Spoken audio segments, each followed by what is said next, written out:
Hi guys, welcome back to my channel. I hope you're having a great day so far, and welcome to today's video where I'm going to be sharing all of the information and my thoughts on the 3 new shades of Charlotte Tilbury's Eyes to Mesmerise cream eyeshadows. So without further ado, let's get started. So the Eyes to Mesmerise cream shadows from Charlotte Tilbury are a very popular metallic cream eyeshadow. A few months ago, the brand released a matte version of this very popular iconic formula, and it was a flop. Let's face it, let's just throw it out there. It did not go well. In fact, not even the vast majority, I have not seen a single person like them. I've seen a few people who have managed to make them work, myself included. Most people hated them and had a terrible time. But the metallic formula has been around for many years and is a big favourite for the brand, especially for those of you who love a one and done eyeshadow or a cream eyeshadow. They are one of the best. So Charlotte has just dropped 3 new limited edition, yes, you heard that correctly, on Charlotte's website it states that these are 3 new limited edition sun-kissed shades, so bear that in mind if you want to snap these up. I'm not sure how long they'll be hanging around for. So these will set you back £25 or $34. So the 3 new shades that we have are Sunlit Glow, which is described as a golden pink duochrome, Exaggereyes, which is described as a nude gold, and Golden Eclipse, which is described as a warm sunset gold. So that's how they look on my arm, but how do they look on the eyes is what you're asking. Let's have a look. Okay, so I'm just going to start off with Golden Eclipse. So how I apply these, I prep my eyes exactly how I normally would. Concealer, set with powder, and then I'll get a little bit on a brush. I'm using my Rephr 21 brush, and then I also will work the excess off on the lid, because I've just found with, most cream shadows, but definitely with these, that less is more to start off with, and it's better to add a real light wash and then go back in if you want more. That's kind of how I feel like they perform best. So I'm just kind of tapping this and then pushing it into my lid. And then if I want kind of more payoff, I usually go back and just tap with a finger. But once I've kind of got the opacity that I want, I've got a good layer on the lid, I'll then just tap it in with a finger. And then I like to use a fluffier brush. So this is the crease brush from Sonia's latest travel set, and I'm just going to blend the edges a little. So that at the moment is a very soft, subtle wash, and then I'll just take my finger and just build up on top of that, because that just, I find that gives me less creasing rather than sort of piling on a load of product initially. That sort of thin wash layer just works really well for me. And then if I want more colour, I'll go and tap over the top with a finger, and then again just blend any edges. I'm not really needing to do anything, to be honest, because this is just blending nicely actually into the skin tone. Because it's quite soft subtle, I don't feel like there's a huge contrast where I need some bronzer in the crease. This is going to be a perfect soft subtle gold one and done shadow. Really pretty. So here is a close-up of that first shade, Golden Eclipse. Very soft, subtle gold shade, very pretty. But maybe not as bright as I was expecting. Okay, so exactly the same thing on this side, but we're going to be using the Exaggereyes shade, and this time I'm using my Rephr 28 just so I have a clean brush. Any flat brush that can work with creams is going to do for these eyeshadows. Again, a really light wash, pressed and tapped in to begin with. That's just how I control these shadows the best. Very pretty. This is definitely sort of a pinky nude brown almost. It's described bizarrely as a nude gold on Charlotte's website, but I just don't see anything gold about it. To me, like, this is gold. This is like a pinky brown mauve taupe combination. What a description. Just building that up with a finger. Get the maximum payoff. The more I'm looking at this side, the more I'm liking it. I think Exaggereyes is going to look sort of more exciting if you have a fairer skin tone than me. I think at the moment this is just really very, very soft, very, very subtle and pretty. A lovely sort of wash of like a sheen on the lid, but it's really, really subtle on my skin tone. I feel like if you are fairer than me, it's going to give you a bit more impact. But this, I keep looking at this side and thinking that's so pretty. Really, really pretty. So super close up on these first two shades. Golden Eclipse, definitely my favourite so far. A very pretty gold with it just catches the light really beautifully with the gold running through it. Sort of a bronzy gold, perfect for summer. And Exaggereyes, which is a very, very soft, subtle, sort of nude shade on me on this side. Okay, so now for me, by far the most exciting shade is going to be this Sunlit Glow, because it's got that duochrome. I feel like it's kind of the most exciting, the most different to like the shades I've already tried from the brand. So this was the one that I was the most super excited to try. Oh my gosh. Wow, okay, so instantly off the bat, this one has like the most, not only the most sort of interesting, different colour, but it's also got the most sort of payoff straight away. So I'm going to bring this right up here. Oh, very, very pretty. Very pretty. Straight away, that one is doing it for me. Again, just blend in these edges so nothing is super harsh.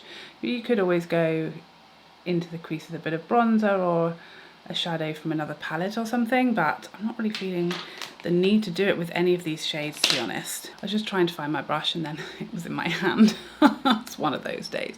Can you tell it's Monday, is the question.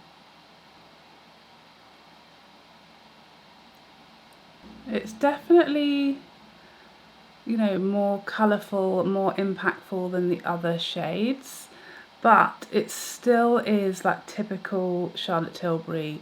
You know, it's not mega blinding or crazy colourful. It's colourful for the brand, I feel, but it still is like wearable. It's still on the sort of softer side, and it's still that, you know, softer, more subtle aesthetic that suits the brand.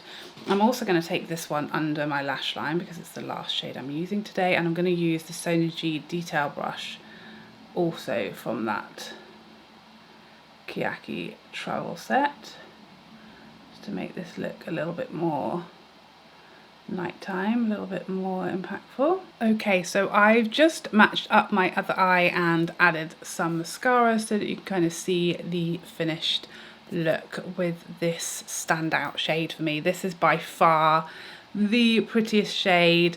This is probably my favourite shade in this formula ever. It's just so pretty and Charlotte Tilbury, like that pink gold shift, the prettiness of it, the shimmer, the metallic finish. It's just screaming Charlotte Tilbury to me, and I think it's gorgeous. This is definitely my favourite shade. I've been doing all of that. I've done my mascara, I've done my eyes, I've been changing my setup and doing all the swatches and everything. And so this has had like long enough to dry down now. It's not creasing yet. I've never really had issues with these shadows creasing as long as I'm very careful in how I apply them, with that really thin layer first and then tapping over the top and letting layers dry down. If you're going to build up, then I feel like they last very, very nicely. And on me with my non-oily lids, bear in mind, they last really nicely and they don't crease throughout the day. But if you have very oily lids, then you may have a completely different experience. Okay, so these performed exactly as I expect the Eyes to Mesmerise formula to. I have tried this formula several times. I have several other shades of it, and I've never had an issue applying it in the way that I did in this video. They always wear really nicely, they always perform really nicely, they're always really easy to work with, and they always give me that Charlotte Tilbury luminous glowy one and done shadow look that I expect. These were no different. I will say they feel wetter than I remember the Eyes to Mesmerise feeling. The thing is, obviously these are cream pot shadows, so the ones that I have are older. You know, the newest couple that I reviewed are a good few months old now, so obviously those have dried out, and you would expect there to be a difference between a fresh brand new open today and a sort of 4 or 5 or 6 month old cream shadow. That's to be expected. But these feel extremely moussey and wet, and I don't remember previously the formula feeling that wet, even on first use. But it could just be the memory, you know. I'm 38 now, it's on its way out. Hard times. But that's just something that I noticed that I wanted to mention. Another thing I wanted to mention is that a couple of you guys pointed out on my Instagram when I posted the announcement about these new shades and my swatches when I received them, is that Golden Eclipse is actually a re-promoted shade. So this was available apparently in a holiday kit, 2021 holiday around Christmas. This was available in a set with another shade and like a mascara, I think. So thank you so much for letting me know that this is actually a re-promoted shade, not a brand new, never seen before colour. So let's have a look at some comparisons with the existing shades that I have. I don't have that many, but those that I do have, let's have a look and see if there are any dupes or similar shades in these new ones. So I've swatched again Golden Eclipse, Sunlit Glow and Exaggereyes. And then the existing shades that I have, we've got Pillow Talk, Walk of No Shame, and then let's put Jean, or Champagne as she's now called, here. So with the shades that I own, there's really no dupes. So you can see these two, which I thought might be similar, are actually quite different, but really nothing similar there at all. But I don't have a huge collection of the Eyes to Mesmerise, so if you do, there may be like more dupes or closer shades than I have here. Okay, so there you have it. That's the demo, that's the swatches, that's the comparisons. My final thoughts essentially are these have been nice shadows. They are lovely one and done cream shadow options for those of you who love a one and done or a cream shadow. These are a very nice formula. I really like them. I get along with them very well, even though I'm not really a cream person. I find them really easy to use and I find they perform really nicely. The standout by a million miles for me is Sunlit Glow. It's just so unique and pretty and beautiful, and it's so different to any other shade that I feel has previously been available in this formula. If you have a shade that is similar, please let us know in the comment section, because I don't have and have not seen anything like it from Charlotte Tilbury's Eyes to Mesmerise formula. I think it's so pretty and eye-catching and reflective. I don't think that on camera it's doing it justice. I feel like I'm trying to show you in the close-ups how beautiful it is, but I feel like it's really hard to do. But in person, it's magical. It's like unicorn dust on the eyes. It's so beautiful. The shift, so pretty, very Charlotte Tilbury as far as the shade and the finish and everything. And that is definitely one that I will be using a lot. And I don't say that about like single eyeshadows or cream shadows often, because they're just not my cup of tea. I prefer a powder palette. That's just my jam. That shade's actually going to like make me want to use it again, which is quite unusual for me. So if you were going to pick up anything from this collection, I would say that is the standout for me. It's just head and shoulders above as far as being exciting, something different, something worth having a look at. If you have a lot of these eyeshadows, I feel you're going to have something kind of similar to the other two shades. There are lots of golds available in this formula, so if you have a lot of golds, do you really need the new golden shade? And as far as Exaggereyes, that's again something that's kind of similar to the previous shades that we've seen, and also something that does appear in a lot of Charlotte Tilbury palettes as far as the colour story. But yeah, for me, Sunlit Glow is heaven. So there you have it. Those are all of my thoughts and everything I have to share with you on these new shades of Eyes to Mesmerise from Charlotte Tilbury. I hope you found this helpful and enjoyed this video, and I'd love to see you in the next one. Otherwise, take care for now. Bye bye bye bye bye.